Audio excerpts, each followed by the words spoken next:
Ayos nga naman ang padaling ari eh. Yan, rin naman ang tanghulo.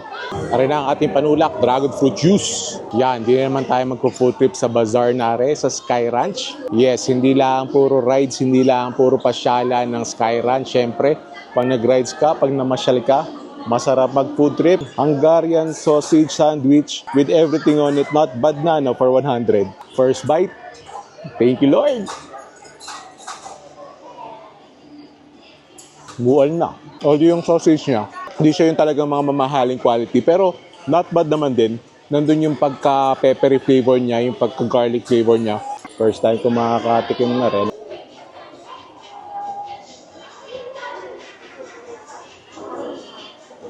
Para siyang waffle na malambot, really fluffy.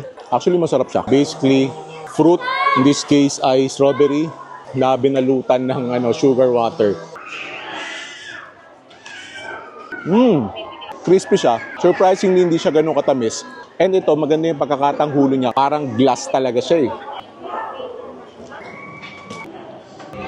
Dragon fruit nga naman. Tapos, may jelly siya.